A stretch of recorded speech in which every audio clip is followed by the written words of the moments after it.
me conhece, oi, eu sou Martina Giovanetti, estudante de Relações Internacionais, e o vídeo de hoje é pra quem gosta de um bom plot twist. Eu adoro. E aí depois desse vídeo vai ficar claro de uma vez por todas pra vocês que de fato não existe amizade verdadeira em geopolítica. Sim, gente, geopolítica é mais ou menos como o seu ensino médio. A política internacional, galera, é o lugar onde todo discurso de cooperação esconde uma verdade um pouco mais traiçoeira. E se você ainda acredita que as alianças entre países são baseadas em confiança, lealdade ou até mesmo amizade, talvez seja a hora de você rever esse conceito. Porque a verdade é uma só: na geopolítica, todo mundo é filho da puta.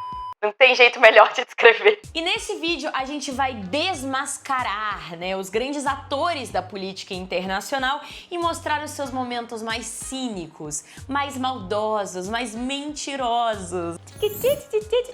É fofoquinha, gente, hoje é fofoquinha. Mas antes, se inscreve no canal, dá like nesse vídeo, comenta aqui embaixo e não se esquece, se você quer patrocinar o nosso trabalho de forma mais direta, você pode tanto se tornar um apoiador no link aqui embaixo, como se tornar um membro no canal. Em ambas as opções você tem acesso a conteúdos e algumas cositas mais que são exclusivos para apoiadores, beleza? E é claro, galera, a gente vai começar com ela. Não porque ela foi a pior, nem porque foi a mais dissimulada, e sim porque, assim como eu, ela é bi, mas de outro jeito. O país que conseguiu virar a casaca nas duas grandes guerras mundiais. Itália. É tanto assim, agora eu tô com vocês, agora eu mudei de lado rapidinho que a gente até se perde. A Itália tem esse carisma diferente, sabe? Essa coisa especial. Vamos falar um pouquinho sobre esses dois episódios. Primeiro, a Primeira Guerra Mundial, Vamos pela ordem cronológica. A Itália fazia parte da Tríplice Aliança, juntamente com a Alemanha e o Império Austro-Húngaro. E tudo parecia firme até que estourou a guerra.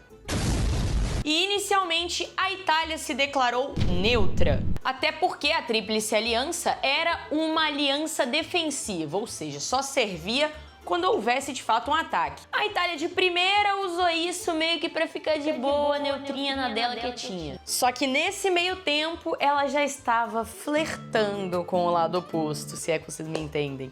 A Entente já estava oferecendo uma coisa que a Itália queria há muito tempo: mais território. Especificamente um território que estava na mão dos austríacos. E esse território seria dela se ela trocasse de lado. Chuta o que ela fez! Ela pulou fora da Tríplice Aliança e em 1915 ela entrou na Entente, trocando de lado tecnicamente nessa guerra. Agora, a Segunda Guerra, galera, foi um pouquinho mais babadeira nesse sentido, tá? Porque a Itália era abertamente fascista, A gente já falou aqui em outras oportunidades sobre o regime do Benito Mussolini, por isso não é surpresa que a Itália tenha se juntado aos nazistas, a Alemanha nazista, e consequentemente aos japoneses, e formado o eixo, que naquela época parecia invencível em 1940, Só que aí a guerra foi se desenrolando e em 1943 o negócio deu uma mudada significativa. Os aliados invadiram a Sicília e no mesmo mês o Mussolini caiu do poder. E caiu de cabeça para baixo, como todo fascista deve ficar. E no lugar dele entrou Pietro Badoglio,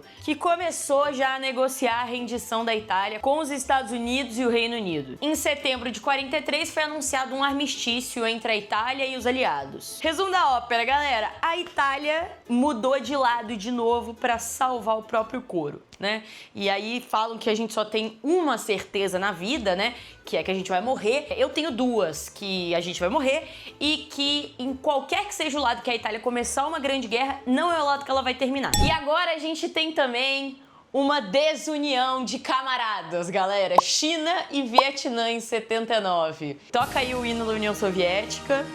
É união, tá, galera? Tô brincando, gente, eles não são soviéticos necessariamente. Só pra deixar claro, eu sei disso. Durante a Guerra do Vietnã, a China foi um dos grandes apoios do país, principalmente no norte. Essa era uma aliança estratégica que visava principalmente proteger aquela região da influência ocidental. Porque uma coisa é muito importante da gente apontar, tá, galera? A China, ela não tinha lado, por exemplo, na Guerra Fria. A China, ela criou o que a gente chama de uma terceira via, que não era de alinhamento nem com os Estados Unidos, nem com a União Soviética, que inclusive o Brasil Brasil se identificou muito pós-era militar aqui no Brasil, né, que acabou em 85. Só que apesar de não se alinhar necessariamente com a União Soviética, a China também não queria que a influência ocidental dos Estados Unidos mudasse o estilo de vida que eles tinham ali naquela região. Então o suporte chinês incluiu armamento, suprimento e até mesmo a presença de conselheiros e engenheiros. Só que assim que os vietnamitas declararam, né, a sua vitória contra os Estados Unidos, porque isso é muito bom lembrar, o Vietnã ganhou a Guerra do Vietnã, tá? O Vietnã escolheu fortalecer os seus laços com a União Soviética e, como eu disse pra vocês, esse não era muito o jeito que a China queria que a banda tocasse. Gente, essa aproximação ela tem vários motivos pra ter acontecido, tá? Eles precisavam de ajuda na reestruturação do país pós-guerra e, claro, a busca de alguém que pudesse, cara, auxiliá-los num novo conflito como esse. E ao invés de escolher a China para ser esse grande tutor, né, e financiador principalmente, eles foram pro lado da União Soviética, que era a escolha mais óbvia por ser a grande potência da época. Só que aí a tensão começou a crescer entre os vietnamitas e os chineses. E em 78, o Vietnã invadiu o Camboja e derrubou um governo que era aliado da China. Para Pequim, isso foi uma provocação direta, porque ameaçava os seus interesses estratégicos naquela área. E em fevereiro de 79, eles invadiram o norte do Vietnã, a mesma região que eles ajudaram a proteger dos estadunidenses. E foi travado o que é conhecida como a Guerra Sino-Vietnamita. Ela durou cerca de 3 semanas e foi brutal, tá, galera? Gerou muitas baixas para ambos os lados. E eu acho que isso é bom pra gente ver que, cara, só porque existem ideologias parecidas dentro de um grupo, não significa união total e 100%. Agora a gente vai para outro clássico da Segunda Guerra, né, que é muito falado, inclusive. A Alemanha e União Soviética, que foi da paz à pancadaria em questão de alguns anos. A gente também pode chamar isso de uma das maiores burradas estratégicas de todos os tempos, por parte principalmente da Alemanha. Você é burro, cara, que loucura. Como você é burro. O Pacto Molotov-Ribbentrop de 1939 foi firmado por Adolf Hitler e Joseph Stalin, que vocês podem imaginar que eram completamente ideologicamente opostos, né? E ali, à beira da Segunda Guerra, com as tensões crescendo cada vez mais, eles assinaram um pacto de não agressão. Na prática, galera, esse era um acordo de: eu não encho o seu saco, você não enche o meu saco, a gente divide a Polônia, beleza? É meio que sério, tá? Por quê? Porque o Hitler já queria invadir a Polônia, só que o Reino Unido, a França, o outro lado, né, os aliados, eles estavam falando assim: mano, se você invadir a Polônia, a gente vai te quebrar na porrada.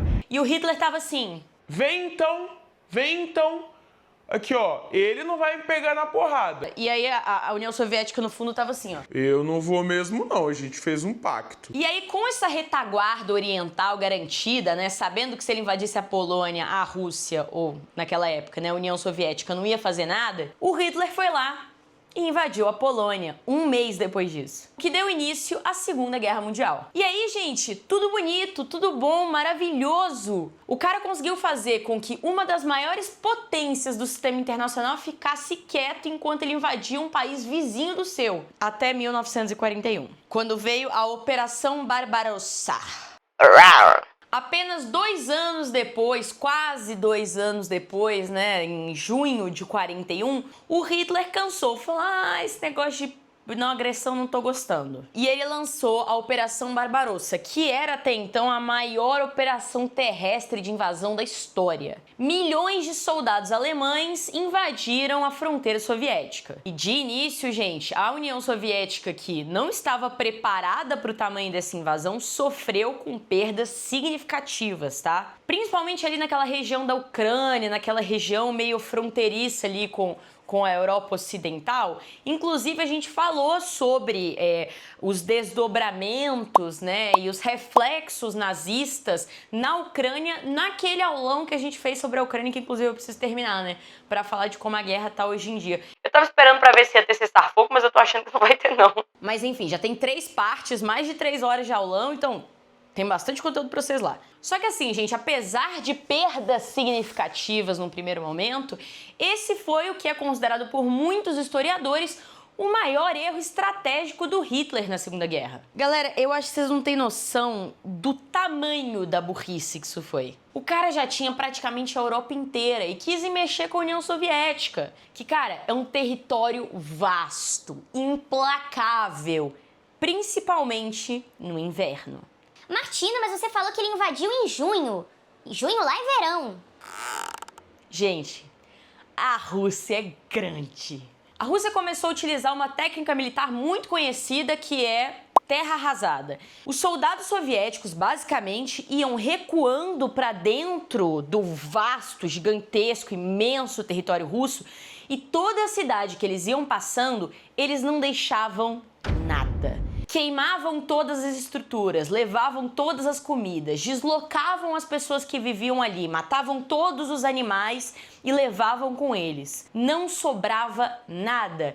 Então não é como se os alemães conseguissem ir avançando no território e pegando comida ali, água ali, não sei o quê. Não! Eles não tinham nada para pegar. E também era muita coisa para voltar para pegar. E demorava muito para chegar, porque o negócio era muito vasto. Então vocês imaginam o tamanho da burrada que foi isso, né? O tempo foi passando até que chegou o inverno russo, que é chamado até mesmo de general, né? O general do inverno russo. Por quê? Porque ele é implacável, gente. Imagina um exército mal nutrido, mal agasalhado, porque eles não estavam preparados, não tinham botas específicas, não tinham roupa específica, nada disso para enfrentar uma neve, temperaturas extremamente abaixo do que é, por exemplo, na Alemanha mesmo, por meses, sem poder avançar, sem poder voltar. Enfim, gente, um massacre. Milhões de soldados alemães morreram nessa daí. E poucos foram no conflito direto, sabe? Na porradaria franca.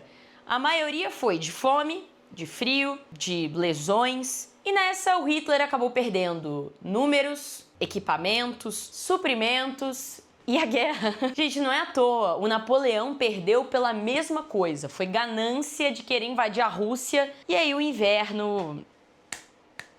Ai, gente, ego de homem é foda.